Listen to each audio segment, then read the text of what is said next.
Paz do Senhor, meus irmãos. Mais uma vez estamos aqui neste domingo, dia 7 de agosto, para estudarmos mais uma lição deste trimestre, lições que têm edificado a nossa vida, lições que têm edificado a nossa família. Eu quero cumprimentar a todos com uma paz do Senhor, sejam todos bem-vindos, nossos visitantes sejam muito bem-vindos, Deus possa abençoar a sua vida através dessas lições, através da palavra de Deus. Eu quero desde já convidar você para estar compartilhando este vídeo, para estar dando aí o seu like, fazendo aí o seu comentário, para que nós possamos divulgar esse trabalho para a glória do nome do Senhor. Nós estamos estudando a lição que fala da sutileza das ideologias contrárias à família. O tema central destas lições que estamos estudando são os ataques contra a Igreja de Cristo, falando aí das sutilezas de Satanás nestes tempos, que estamos vivendo, que antecedem a volta de Cristo Jesus. Nós estaremos estudando mais uma lição, mostrando estas ideologias, mostrando estas sutilezas, estas fórmulas que o inimigo tem usado ultimamente para estar destruindo a igreja, para estar destruindo a família como um todo. Então, sintam-se à vontade para estar comentando, até mesmo fazendo perguntas no chat, e à medida do possível a gente estará também respondendo. Que Deus possa usar a sua vida para estar nos ajudando nesta lição. Amém, irmãos? Que Deus possa abençoar a sua vida. Estaremos neste momento orando ao Senhor para estarmos começando esta lição. Senhor Deus eterno, te louvamos e te agradecemos pelo privilégio de estarmos, Senhor Deus eterno, falando sobre a tua palavra, sobre o projeto que o Senhor tem, meu Pai, para a família, Senhor, e o cuidado que nós devemos ter, Senhor Jesus Cristo, para que, Senhor, nossa família não seja destruída, Senhor, para que muitos, meu Pai, não venham ser enganados pelas sutilezas de Satanás. Nos ajude, meu Pai eterno, iluminando nossas mentes para aprendermos da tua palavra nesta manhã, em nome de Jesus. Amém. Primeiro estaremos, irmãos, falando o textuário, que diz assim: E disse o Senhor Deus, não é bom que o homem esteja só. Far-lhe-ei uma adjuntora que esteja como diante dele. Então, este é o nosso textuário. Deus, ele formou o primeiro casal, para unirem no relacionamento de uma só carne. Ou seja, os dois ali se tornaram um, tendo os dois, o homem e a mulher, um mesmo valor. Deus não fez ninguém maior ou melhor do que o outro, os dois têm o mesmo valor, mas com papéis diferentes. Nós temos aí, neste textuário, mostrando que Deus foi quem criou o primeiro, que formou ali a primeira família. A verdade prática diz que dentre os muitos perigos que a sociedade contemporânea enfrenta, estão aqueles de natureza ideológica. Desde sempre, a família tem sido atacada de todas as formas, mas ultimamente o inimigo tem usado de natureza ideológica para planejar os seus ataques, e destruir a família. E a família, ela é a obra de Deus, uma obra que Deus fez, um projeto de Deus. E a estratégia do inimigo é destruir esse projeto. Porque destruindo esse projeto de Deus, destrói também toda uma sociedade. Porque a família, como nós vamos ver, a família está na base da sociedade. A família é que molda a sociedade. Então, o inimigo, ele sabendo disso, vai agir de forma que venha destruir a família. Então, nós vamos ler a nossa leitura bíblica em classe, que se encontra em Gênesis capítulo 2, do versículo 18 até o versículo 24. Eu convido os irmãos para estar lendo comigo. E diz assim no versículo 18: E disse o Senhor Deus: Não é bom que o homem esteja só. Far-lhe-ei uma adjuntora que esteja como diante dele. Havendo, pois, o Senhor Deus formado da terra todo o animal do campo e todas as aves do céu, os trouxe a Adão, para este ver como lhes chamaria. E tudo o que Adão chamou a toda a alma vivente, isto foi o seu nome. E Adão pôs o nome a todo o gado e as aves do céu e a todo o animal do campo, mas para o homem não se achava adjuntora que estivesse como diante dele. Então o Senhor Deus fez cair um sono pesado sobre Adão, e este adormeceu e tomou uma das suas costelas e cerrou a carne em seu lugar.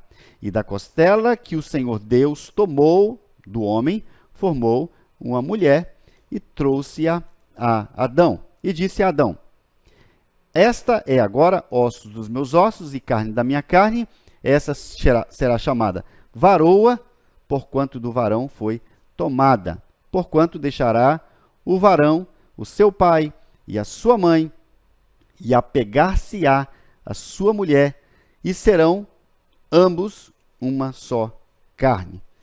Está aí, então, a nossa leitura bíblica em classe, mostrando a ação de Deus na formação da primeira família. A introdução, irmãos, como introdução, nós podemos mostrar justamente isso, esse projeto, que Deus que fez esse projeto, e a família é um projeto de Deus. Na sua soberania, ele estabeleceu fundamentos para que essa família fosse estável, né? Tivesse ali uma proteção, uma estabilidade. E dentre esses fundamentos estão a monogamia, a heterossexualidade e a indissolubilidade. São fundamentos que fazem com que a família seja blindada, protegida. Sem um desses pilares, sem um desses fundamentos, a família acaba por ruir, por ser destruída. E é justamente nesses fundamentos que muitas sutilezas, muitas armadilhas do inimigo atuam para destruir esses fundamentos. E esses valores, eles blindam a família contra as sutilezas, contra as novas configurações de famílias, que nós estaremos falando sobre estas novas configurações de famílias. Nós temos a família que até hoje a gente tem que dizer que é a família tradicional para diferenciar de outros tipos de família, sendo que família como nós conhecemos é pai, mãe e filhos. Mas agora a gente está tendo que dizer assim, agora é a família tradicional, agora é a família de outra forma, né? de outro modelo, de outra configuração. Mas família como nós conhecemos só existe uma, que é a família como nós conhecemos na realidade, pai, mãe e filhos. Assim, nós aprenderemos nessa lição alguns princípios básicos, alguns princípios bíblicos de uma família sólida que vive na presença de Deus. Então, como nós vimos o nosso tema é as sutilezas das ideologias contrárias à família. Sutileza e ideologia. Antes de começar, eu gostaria de deixar claro esses dois termos, né? A sutileza e a ideologia. Quando nós falamos de sutileza, nós estamos falando de algo extremamente pequeno, algo delicado, algo quase que imperceptível, né? Quase que impalpável, que muitas vezes passa despercebido. E isso nos mostra que a estratégia do inimigo é atacar a igreja de uma forma imperceptível, ou quase imperceptível, né? Onde muitos são levados por meio de ideologias, muitos são levados por meio das ideologias ao erro e trocam aí a verdade de Deus pelas mentiras. E isso de forma, muitas vezes, sem perceber. Por isso que Pedro diz que nós temos que andar vigilantes, sóbrios, né? E vigilantes, porque o diabo, nosso adversário, ele tem buscado de formas sutis, de sutilezas, para nos levar ao engano, nos levar ao erro. Então, sutilezas trata-se de algo quase que imperceptível e passa muitas vezes sem perceber por falta de vigilância. E o outro termo que eu gostaria de deixar claro para os irmãos é das ideologia. Ideologia, para falar de ideologia, eu gostaria de lembrar de um filme de Christopher Nolan, que se chama Inception, que em português é A Origem. Eu não sei se algum irmão já assistiu, eu acredito que sim, porque é um filme bem conhecido. É um filme de ficção científica que utiliza ele fala de um grupo de golpistas que utiliza de uma espécie de uma máquina de invadir sonhos, e essa máquina, ela tem um modelo, um jeito, uma fórmula de implantar ideias, né, no subconsciente de suas vítimas para conquistar os seus mais audaciosos objetivos. É um filme de ficção científica, né, irmãos? Então esse filme, ele nos mostra como é a influência das narrativas e das ideologias nas nossas vidas. A trama do filme mostra que para implantar uma ideia, depende de todo um encadeamento sutil de narrativas, todo um cenário é construído para que seja capaz de gerar uma auto-ideia, fazendo com que aquela ideia que foi implantada pareça ser da própria pessoa e não de quem a implantou. Então, a ideologia é justamente isso. É um conjunto de ideias, de pensamentos, de doutrinas que tem por finalidade convencer alguém, um grupo, ou até mesmo uma sociedade como um todo. Essa ideologia tem o propósito de persuadir com sofismas, tornando essas pessoas, esse grupo, ou até mesmo a sociedade, alienada a ponto de não conseguir enxergar que as decisões que tomam são controladas por ideologias a qual estão sendo expostas, e não pelo que ela pensa originalmente, mas por ideologias. E ela acha que ela está fazendo alguma coisa, ou tomando certas decisões, por vontade própria, mas na verdade estão sendo expostas, estão sendo colocadas à mercê das ideologias, e muitas vezes não percebe isso. Dessa forma, sem que percebam, são conduzidas ao engano. Então, nós queremos apresentar nesta lição, primeiramente, a família como um projeto especial de Deus, e elencar alguns fundamentos, que nós já até comentamos sobre esses fundamentos, né, da família cristã, e esclarecer as sutilezas da nova configuração familiar. Nós entendemos, como já falamos, da configuração familiar que restringe a pai, mãe e filho, mas tem parecidos muitos outros modelos de famílias por aí, e nós temos que estar falando sobre isso. E no quarto momento, nós também queremos apontar os princípios bíblicos para uma família sólida. Então, vamos na introdução desta lição, que nós mostraremos que a família, ela corre muito risco. Muitos riscos que rondam a família. Velhas práticas como infidelidade conjugal, e agora com modelos revestidos, né, de uma nova fórmula, com modelos alternativos de construção familiar, e são perigos que demandam a nossa atenção. Contudo, há uma narrativa que faz passar a infidelidade conjugal como algo normal. E a ideologia, o propósito da ideologia é essa, é ficar trazendo aquela informação de forma repetitiva, trazendo uma mentira de forma repetitiva, para que, num certo momento, aquela mentira acaba se tornando verdade na mente daqueles que estão ao seu mercê, à mercê deles. Então, mudou-se o rótulo, mas o veneno continua mortífero. Por outro lado, os pais devem ter também um cuidado a respeito dessas novas distorções da sexualidade, como a teoria genderqueer. Vigiemos. Então, na introdução aqui, nós já estamos fazendo uma abordagem de tudo que estaremos falando nesta lição, e é importante que os irmãos estejam bem atentos. É um assunto um pouco confuso, né? Devido a não ser muito natural para muitas pessoas, mas com atenção a gente consegue entender. Primeiro tópico, fala aí do fundamento da família, o projeto. A família é um projeto de Deus. O primeiro tópico aí é uma instituição divina.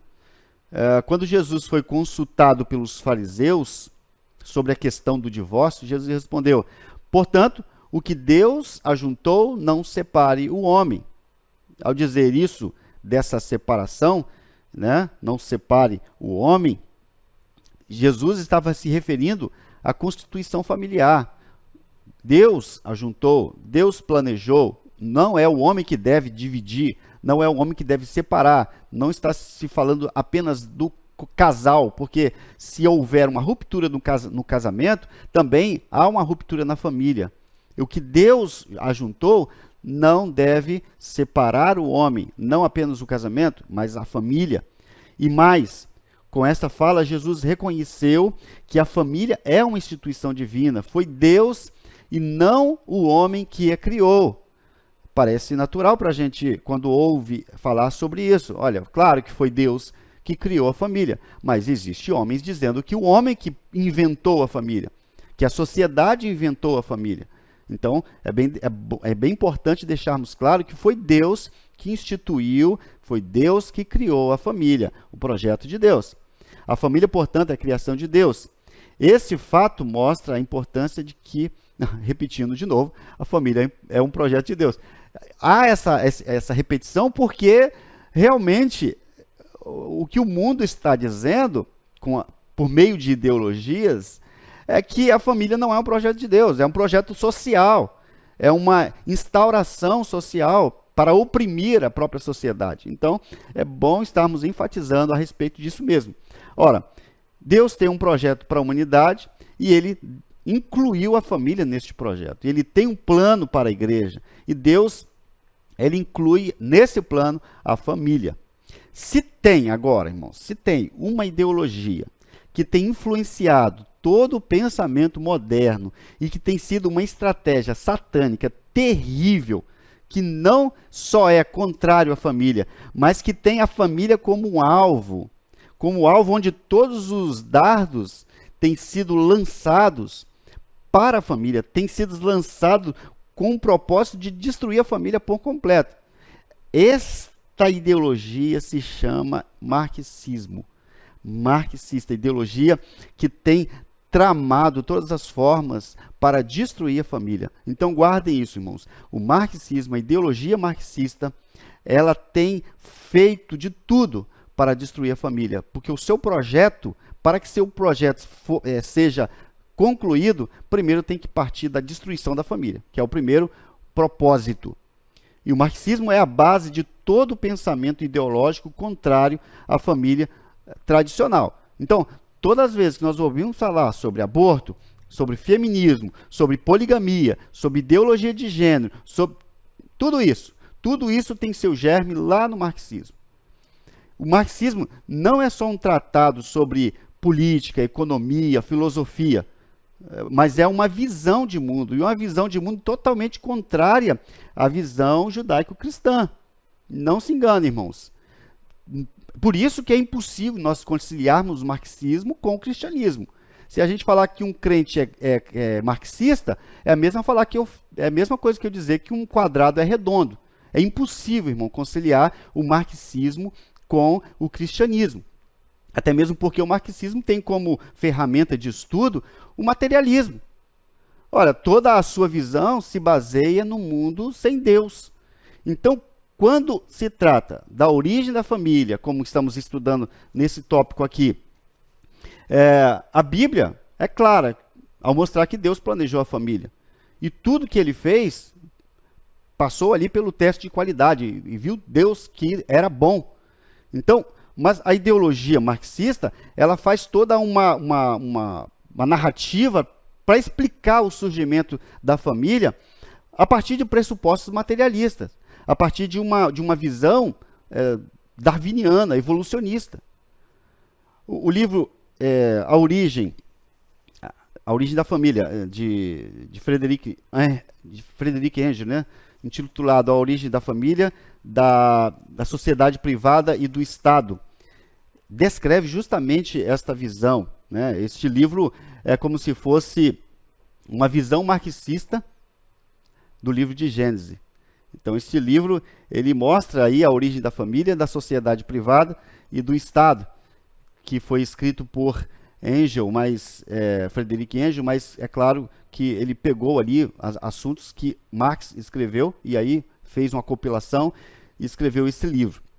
Então, segundo Karl Marx, a sociedade primitiva era uma sociedade desprovida de família como conhecemos hoje, onde todo mundo era de todo mundo, né? Uma sociedade primitiva, segundo ele, sem nenhuma comprovação científica. Ele diz que havia uma sociedade primitiva há tantos milhões de anos atrás, e essa família era destituída de família, não existe uma família como nós conhecemos hoje. E todo mundo era de todo mundo. A mulher, ela se relacionava com todos os homens da tribo, e os homens se relacionavam com todas as mulheres da tribo.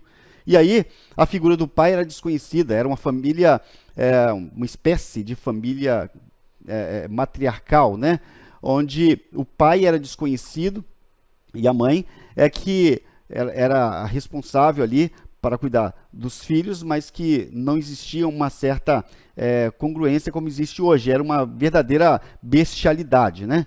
E ele diz isso sem nenhuma comprovação, não precisa nem de falar isso, né, irmãos, porque não tem nenhuma comprovação científica e nunca ninguém falou sobre isso, e Marx inventa essa história aí para trazer uma narrativa, tirar a narrativa da criação de Deus e colocar no lugar uma narrativa esquisita como essa. Mas até hoje, no meio acadêmico, as suas ideias elas são aceitas de uma forma muito natural, com maior naturalidade, como se fossem verdades absolutas. Para os ideólogos materialistas, essa suposta era primitiva é considerado como um modelo ideal de sociedade, e a causa de todos os problemas sociais que nós hoje enfrentamos é porque alguém cercou uma determinada área e colocou lá, né? Começou ali a formar a sua família, criar os seus filhos e cercar uma área e dizer, isso aqui é meu, como diz aí Marilena Chauí, né? O problema começou a partir deste momento em que as pessoas começaram a ter a sua área, né? Cercar a sua área, ou seja, para todos eles, para todo o problema do mundo que hoje nós temos, eles colocam que a sociedade, que a propriedade privada é a causa de todo engano, de todo o erro, de todo o mal que existe no mundo. Para Marx e Engels, a origem de toda a desigualdade está na família. E para eles, para acabar com a desigualdade social, olha o que eles dizem, irmãos. Para acabar com a desigualdade social que existe hoje, é preciso destruir a família. Isso é que Marx e Engels diz. E está no livro, é só os irmãos lerem. Isso não está escondido de ninguém, é só você ir lá e ler, que está bem descrito, bem claro, que o propósito desses marxistas é destruir a família, para que haja uma fórmula, né, de sociedade voltando à era primitiva, né, como se estivesse voltando ao paraíso, né? Para se voltar ao paraíso, isso é uma religião, né? Para se voltar ao paraíso, era necessário é necessário destruir a família para que todos vivam felizes para sempre. Mas é uma baita de uma mentira. Em nome de uma utopia, em nome de uma pretensa revolução, os progressistas do mundo todo desejam, então, promover a destruição da família. Olha, no mundo todo, existem progressistas no mundo todo promovendo a destruição da família. E aí a gente olha para isso e acha que é uma teoria da conspiração. Então, vai achando, né, irmãos? Muitas pessoas, quando ouvem falar sobre isso, dizem teoria da conspiração. E aí, quando as coisas estão acontecendo e a gente não vigiar, a gente acaba caindo naquilo que a gente achou que fosse uma teoria da conspiração. Porque as ideologias são sutis, né? É o que a gente falou de sutileza. São coisas que imperceptíveis. A gente acha que não pode acontecer dessa forma, mas estão acontecendo debaixo dos nossos olhos, debaixo do nosso nariz, como diz o outro. Mas isso pode ser visto claramente, pode ser observado por meio dos movimentos de ideologia marxista, né? Olha como esses movimentos se comportam, que você vai ver que é justamente isso que está acontecendo. Isso está no centro da mentalidade revolucionária, irmãos. É por isso que se incentiva a prática do divórcio, é por isso que se incentiva as uniões homoafetivas, é por isso que se incentiva o casamento homossexual, a poligamia, o aborto, é por causa disso. É porque eles querem destruir a família. Não tem outro meio, não tem outra forma de entender isso. Porque isso, de alguma maneira, destrói a família. E para eles, destruindo a família, as desigualdades seriam destruídas. Então haveria um caminho livre para uma sociedade que eles chamam, uma sociedade comunista, utópica, perfeita, né? E aí, só assim que se estabeleceria a sociedade que eles imaginam, uma sociedade utópica que eles imaginam. E isso que os movimentos, é isso que os movimentos eles querem fazer, é isso que eles desejam, né? Então, mas a família é uma célula. Nós vamos estudar agora falando sobre o segundo tópico, né? O segundo ponto do primeiro tópico. Mas a família é a célula máter da sociedade. A família é a célula máter da sociedade. A família está na base da sociedade, né? Na verdade, não poderia haver sociedade ou vida social sem, é claro, não tem como haver família, não tem como haver sociedade se não tiver família. E a família é a base da sociedade. Esse fato é de suma importância para interpretar corretamente qualquer fenômeno social. Não há dúvida de que a degradação da família moderna está no topo dos principais problemas sociais ora presenciados. Se você vê que está tendo problema social, é porque a família está com problemas, né? A degradação da família causa problemas sociais. Isso é mais pura lógica, né, irmãos? A família é a célula máter responsável não só pela reprodução biológica, ou seja, a família não é só responsável pela reprodução biológica, responsável pela sobrevivência da espécie, mas também é responsável pela reprodução da ordem moral do organismo social. Imagine, irmãos, um corpo como sendo a sociedade. A família é a célula desse corpo. E é a célula responsável pela reprodução de outras células, para a manutenção da vida. Não é assim que funciona? Não é assim que nós temos o corpo e temos células ali? E se essas células estiverem doentes, se essas células adoecerem, elas vão produzir também células defeituosas. E a degradação moral que vemos hoje na sociedade não é de forma alguma causada pela propriedade privada, como diz Marx, mas pelo pecado. O pecado tem sido e foi, né, o motivo da degradação moral. É imprescindível que haja famílias saudáveis para que o corpo social seja saudável. Porque é através da família que se transmite os valores na sociedade.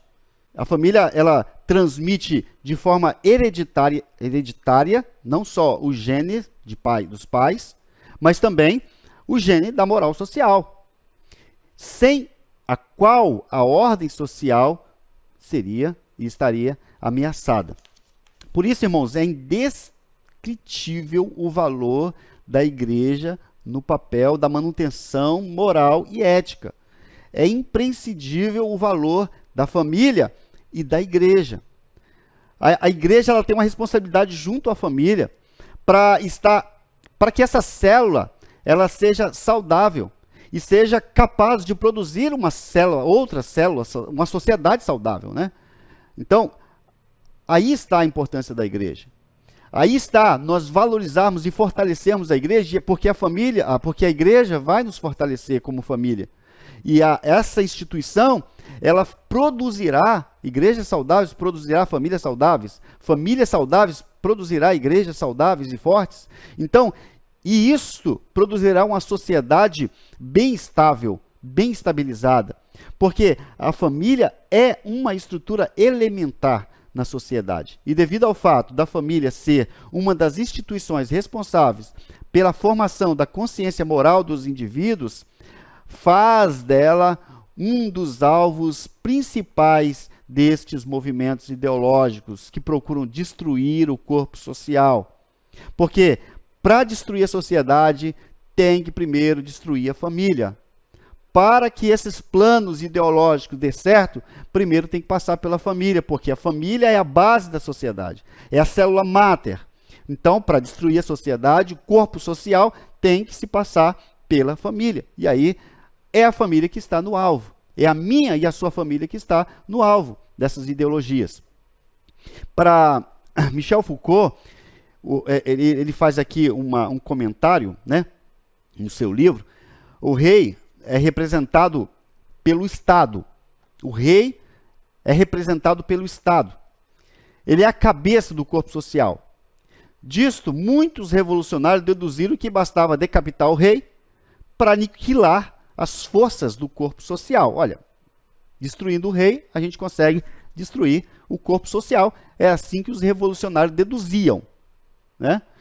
E assim, eles imaginavam que o antigo regime seria destruído, destruindo ou decapitando o rei, como cabeça do corpo social. Mas ao decapitar o rei, os revolucionários perceberam que existia uma série de pequenos reinos, como o pai de família, como a igreja, que estava ali como pequenos reinos. E estes pequenos reinos, a família, a igreja, ela lutaria contra os revolucionários, contra a revolução. E não deixariam que os revolucionários invadissem e destruíssem a sociedade, o regime. Então é por isso que não bastava destruir o rei, mas seria necessário uma revolução social. Como que pode ser feita uma revolução social? Olha, uma revolução social que ela deve penetrar na raiz, ou na parte capilar da sociedade, né? Como ele diz. Portanto, na mentalidade dos indivíduos, essa revolução social tem que ser inserida na mentalidade dos indivíduos certas ideologias para que haja a chamada revolução cultural. Por isso que a revolução cultural seria a melhor estratégia. Qual é a melhor estratégia para destruir a sociedade? Através da revolução cultural. Através da revolução cultural. Porque só se acaba com a ordem social, com o corpo, que é a sociedade, se o movimento revolucionário conseguir desenraizar os homens dos seus laços familiares e dos seus laços religiosos. É tirar o homem da família e da religião. Aí eles conseguem implantar a revolução cultural. E nós sabemos que todas as armas ideológicas do inimigo estão posicionadas estrategicamente contra as famílias e contra as igrejas. Principalmente as igrejas que falam e pregam a verdade, não é, irmãos? Então, para se implantar uma revolução, para se destruir uma sociedade, primeiro tem que se destruir a família e a igreja. Fundamentos da família cristã. Nós estaremos falando sobre os fundamentos que dão estabilidade para a família, que nós comentamos, né, no início ali, falando sobre o casamento monogâmico e heterossexual. Casamento monogâmico e heterossexual. No contexto do Novo Testamento, o casamento é monogâmico.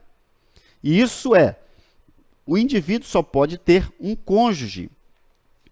A poligamia era muito parecida no mundo antigo. Inclusive, no contexto do Antigo Testamento, a gente via ali uma certa sociedade poligâmica, né? Mas, no Novo Testamento, o princípio de monogamia não é apenas ensinado, mas é também exigido, né? Como nós vemos em Timóteo, 1 Timóteo capítulo 3, versículo 2, o bispo só poderia ser marido de uma só mulher, como foi estabelecido por Deus na origem, né? Deixará, pois, o homem pai e mãe e uniciar a sua mulher. E os dois seriam uma só carne. Não está falando mais de dois aqui. Dois, marido e mulher, uma só carne. A poligamia, portanto, deve ser rejeitada como uma forma distorcida e pervertida da construção familiar.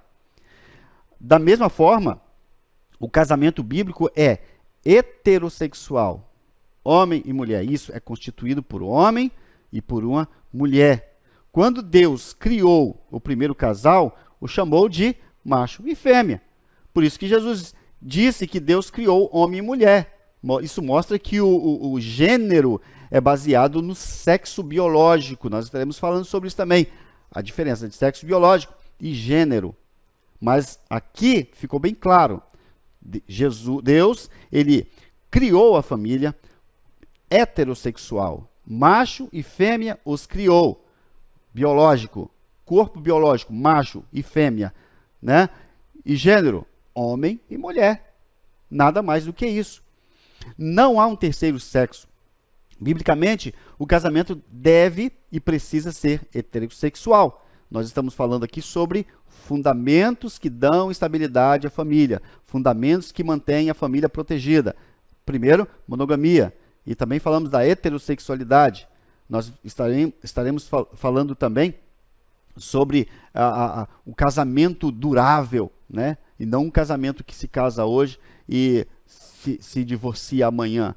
Nós estaremos falando sobre estes fundamentos. Agora, voltando também para o livro de Frederic Engels, com Marx, o parceiro de Marx, nós vemos também ali o que ele diz a respeito da monogamia. O que ele diz a respeito disso que a Bíblia tem colocado, tem fundamentado como correto, como a forma certa de vermos a família. Olha só, Frederic Engels e Marx, ele afirma que a monogamia é uma maldição, porque significa o fim da liberdade feminina. Olha o que ele diz no livro, aquele livro que a gente citou, né?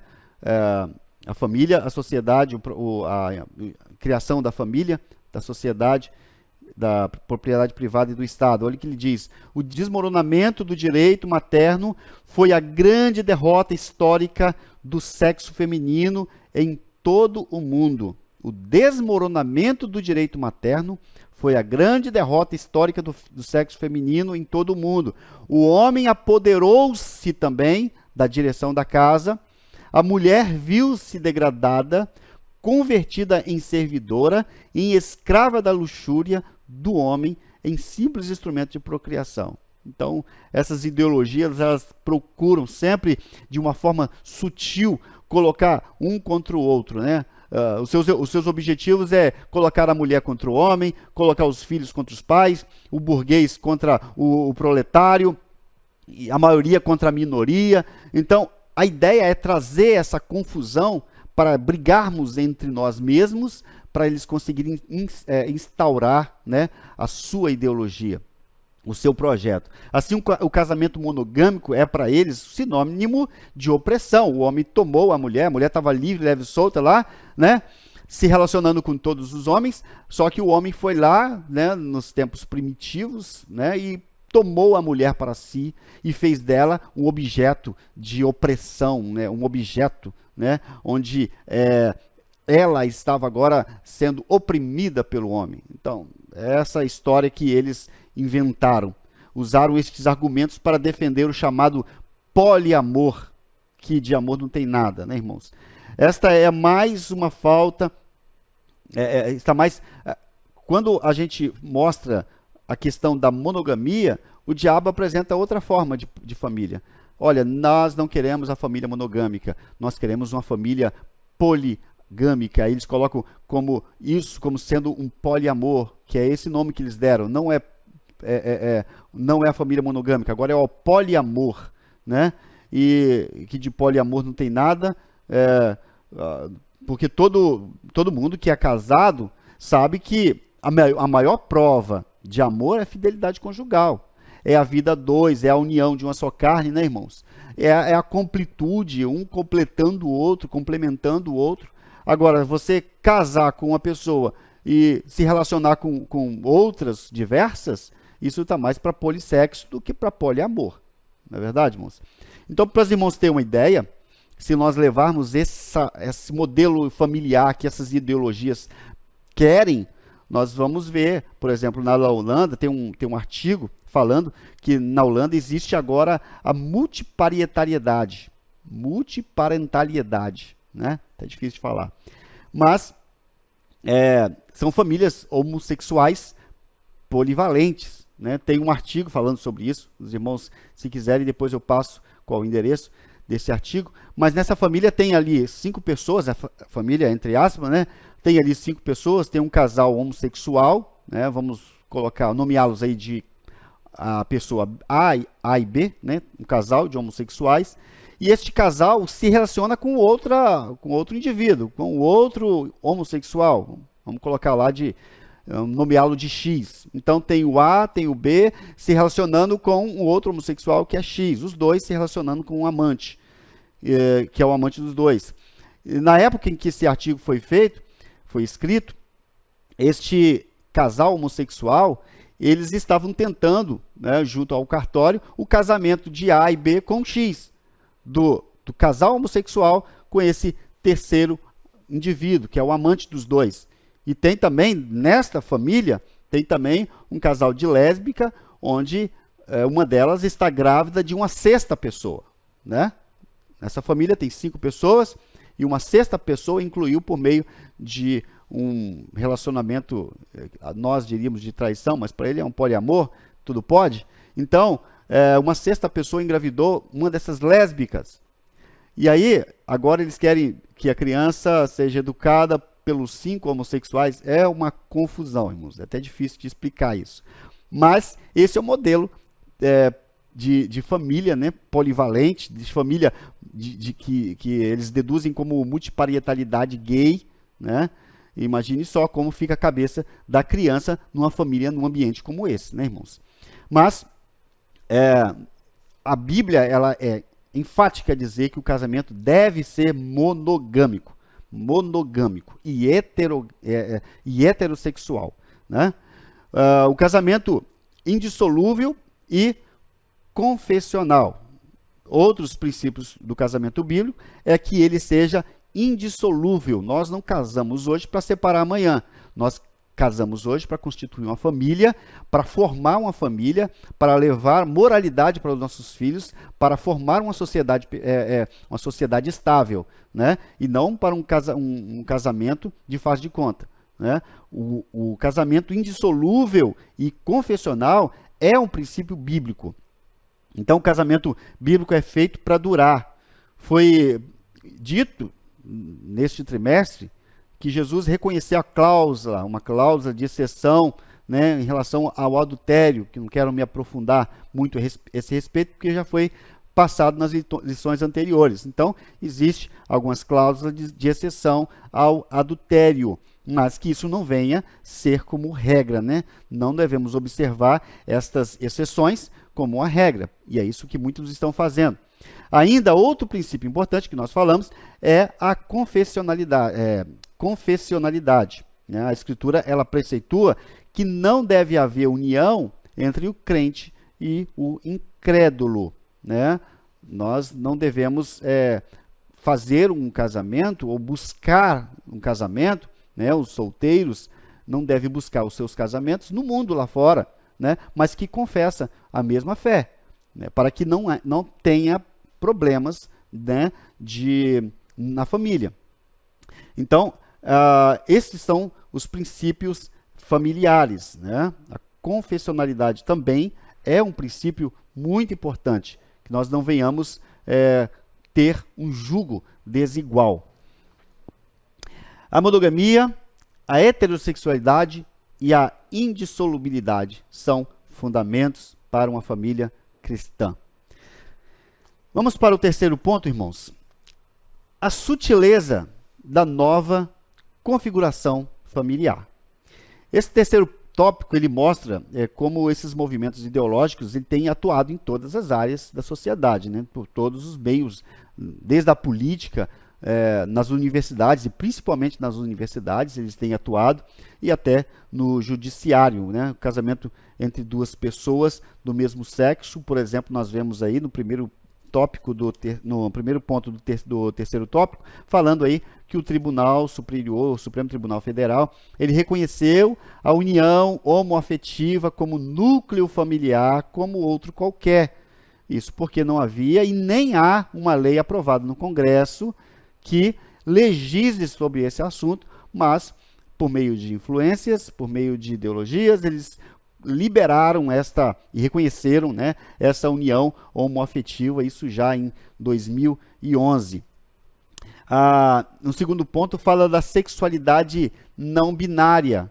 Uma pessoa não binária é aquela que não pertence, não se percebe, né, como pertencendo a um gênero. Nesse aspecto, nós vamos falar isso mais tarde, mas nesse aspecto ela acredita que a expressão de gênero não se limita ao sexo masculino e feminino. Então é outra ardil de Satanás, né, que coloca na cabeça das pessoas sobre a sexualidade não binária, né? A ideologia de gênero, ela defende a ideia de que não existe apenas o gênero masculino e feminino, mas uma infinidade de gêneros.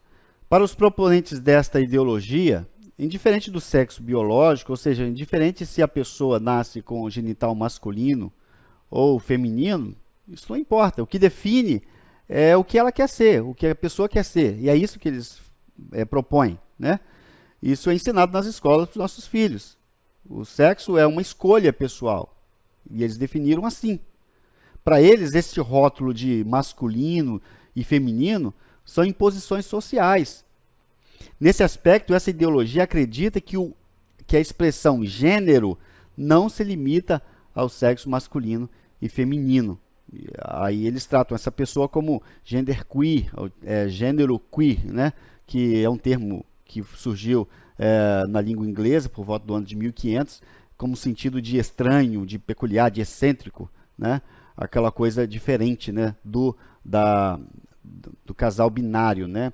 Assim, uma pessoa não binária, que não se reconhece como gênero masculino e feminino, ela pode achar que não é homem e mulher.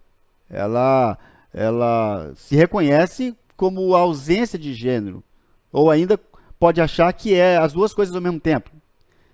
É como se ela nascesse no corpo de um homem ou de uma mulher, né, sexo biológico, mas com toda a estrutura masculina ou feminina, mas essa pessoa não se reconhece em nenhum dos dois gêneros, nem como masculino e nem como feminino.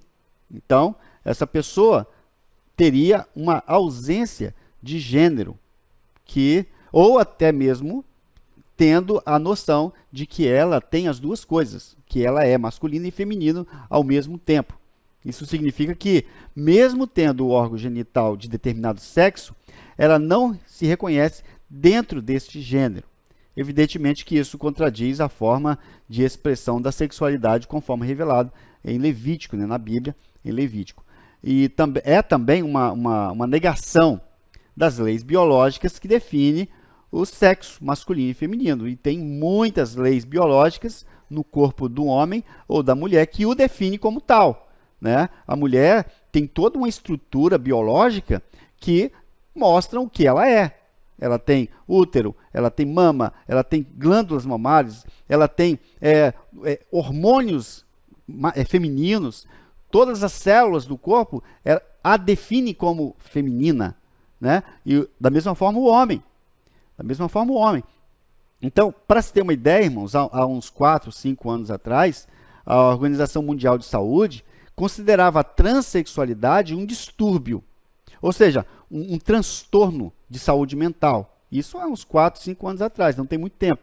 E hoje não é mais assim, né? A Organização Mundial de Saúde trocou essa palavra de distúrbio para incongruência, né? A pessoa tem uma incongruência e não um distúrbio, não um transtorno mental, né? Na prática, reconhece que os transgêneros, né? Que são pessoas que se reconhecem de outro gênero diferente do que o seu corpo biológico. E reconhece que os transgêneros passam por um conflito psicológico, porém não mais considera isso como uma doença. Esse termo abarca várias identidades dentro de si, né, irmãos? Então, é claro que a gente tem muito o que falar a esse respeito, mas o tempo não deixa, né? O tempo é curto para isso. Mas vamos lá falando sobre o quarto ponto, que são os princípios bíblicos para uma família sólida. Isso é importante, né, irmãos? Nós precisamos de ter uma família sólida. E como podemos ter uma família sólida? Primeiro, o papel dos pais é de suma importância. Os pais têm um papel preponderante na base da formação familiar. Isso significa dizer que os pais têm a missão de transmitir valores aos seus filhos, como nós vimos em Deuteronômio capítulo 6, né? Onde Deus fala: amarás, pois, o Senhor teu Deus, né? De todo o teu coração, de toda a tua alma, de toda a tua força.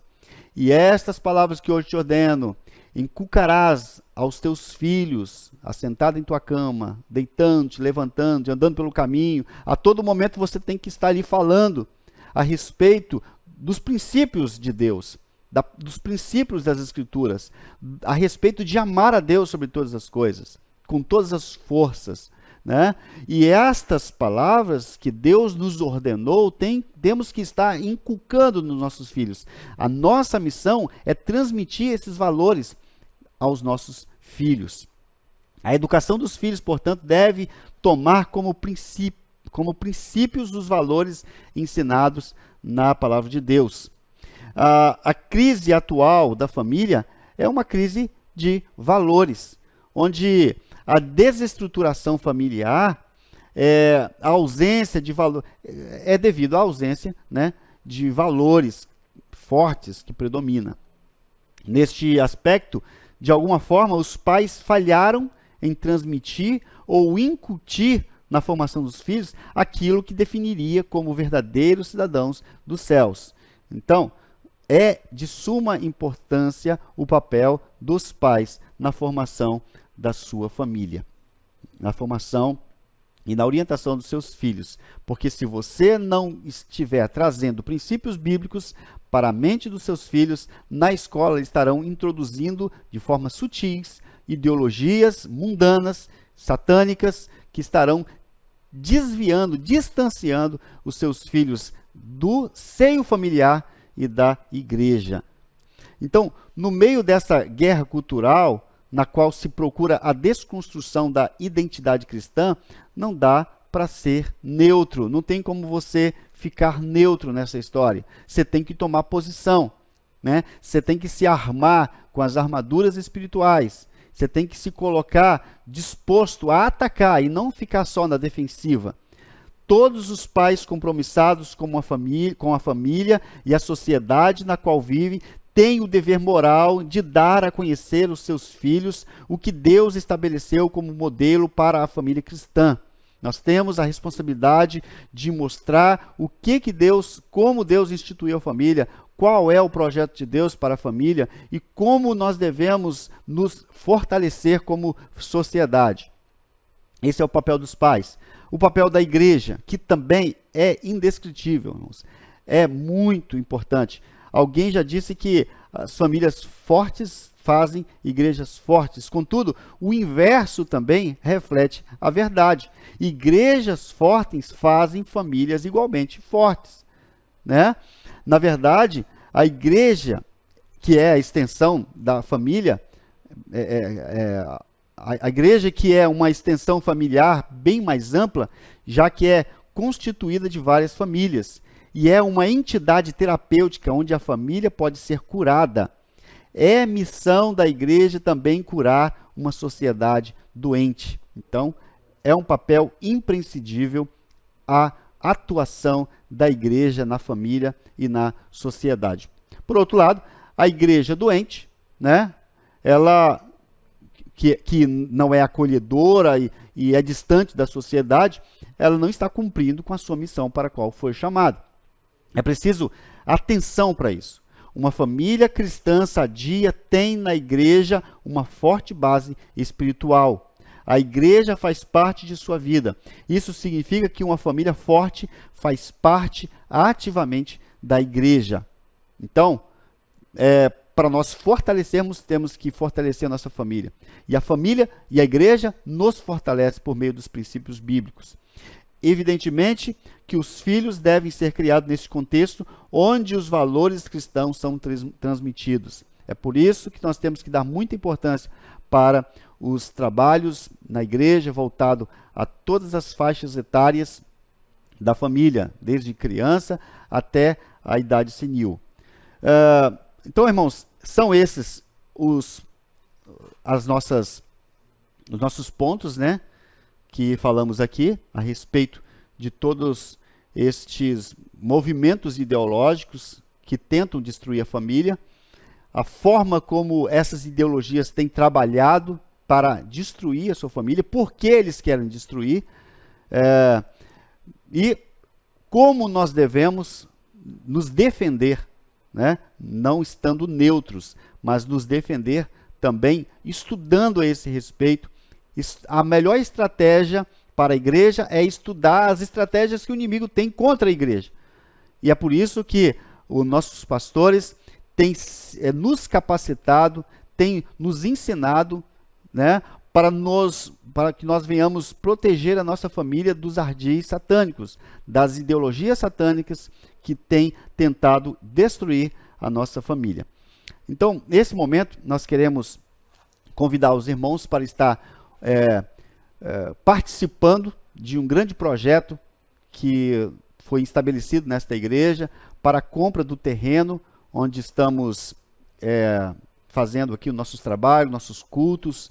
É um lugar amplo, né, onde muitas famílias podem ser abençoadas. É um lugar estratégico para que muitas famílias venham participar deste ambiente, para estar estruturando, trazendo uma estrutura social melhor. Então, não é uma coisa pequena, irmãos, que os nossos pastores têm procurado fazer aqui.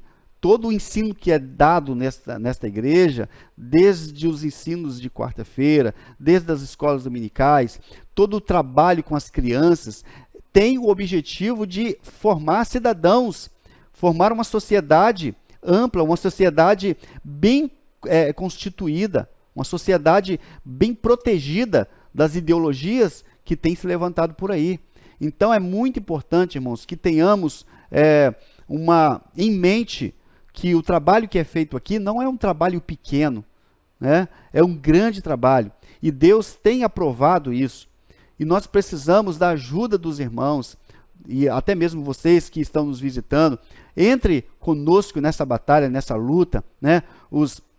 Nesse projeto dos 1000 valentes que temos aí tentado de forma mais por meio da fé, né, do que por meio de condições, mas que Deus tem nos abençoado de forma maravilhosa, e você pode fazer parte desse projeto, estando ajudando-nos, ofertando-nos, ajudando assim, ofertando com liberalidade, para que possamos comprar este imóvel, este local onde estamos aqui trabalhando. Então, este é o momento que você pode estar abençoando a obra de Deus também com as suas ofertas, com os seus dízimos, e que Deus possa abençoar grandiosamente a sua vida, em nome de Jesus.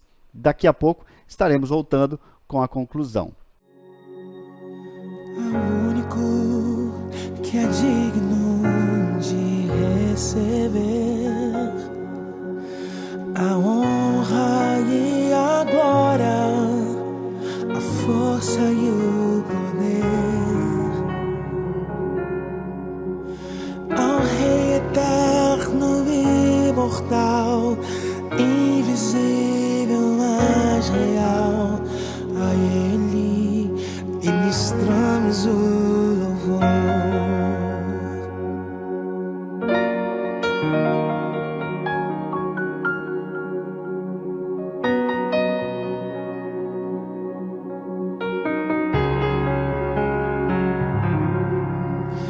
Ao único que é digno de receber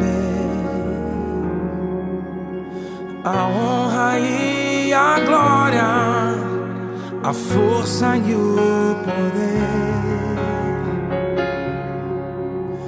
ao Rei eterno e imortal, invisível, mas real, a Ele ministramos o louvor.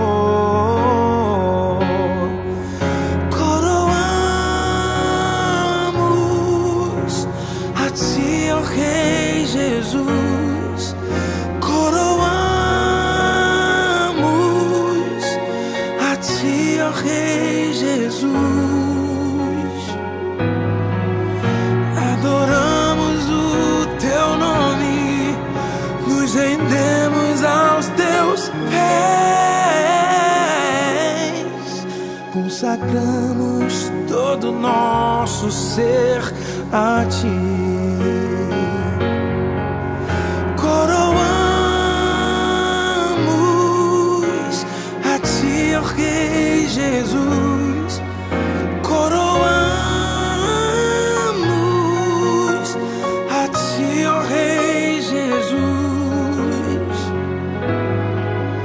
Adoramos o teu nome, nos rendemos aos teus pés, consagramos todo nosso ser a ti. Consagramos todo nosso ser a ti. Consagramos todo nosso ser a ti. Glória a Deus, irmãos. Então, para concluir a nossa lição, nós chegamos aí ao final, né, de mais uma lição, lições abençoadoras, maravilhosas, e eu quero encorajá-los a continuar assistindo todas as aulas. São lições que vêm trazer despertamento espiritual para a sua vida, né, para que você saiba como lidar com muitas investidas de Satanás que procuram destruir a igreja de Deus nessa terra. Então, vimos que a família está sob ataque, e muitos ataques, e principalmente nesses últimos dias.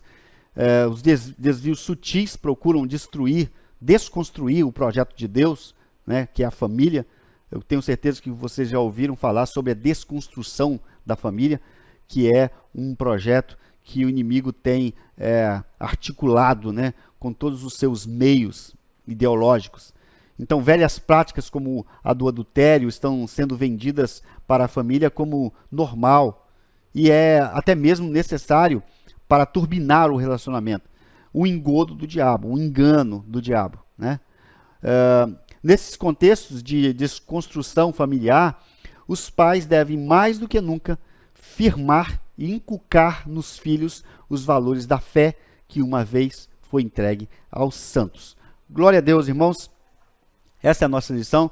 Que Deus possa abençoar a sua vida, que Deus possa abençoar a sua família, em nome de Jesus. Nós estaremos orando, agradecendo a Deus e agradecendo a todos vocês que participaram, que estiveram conosco, que curtiram esse vídeo, que compartilharam, né, que comentaram, e que Deus possa abençoar a todos em nome de Jesus. Senhor Deus eterno, te agradecemos por esse momento. Senhor, que o nosso coração venha, Senhor, estar aberto para ouvirmos e estarmos, meu Pai eterno, praticando, meu Pai, aquilo que nós aprendemos. Senhor, tendo em mente os princípios, meu Pai, revelados na Tua palavra sobre a família, que possamos protegê-las, meu Pai eterno, por meio do ensino da Tua palavra. Guarda, Senhor, todos aqueles que estiveram ouvindo este recurso, meu Pai, que é da aula online. Meu Pai, que o Senhor possa abençoar cada família que ouviu, Senhor, dando a eles, meu Pai eterno, força por meio do Teu Espírito Santo, para que, por meio da Tua palavra, estas famílias também sejam estruturadas em Ti. Em nome de Jesus te agradecemos. Amém, Senhor. Amém.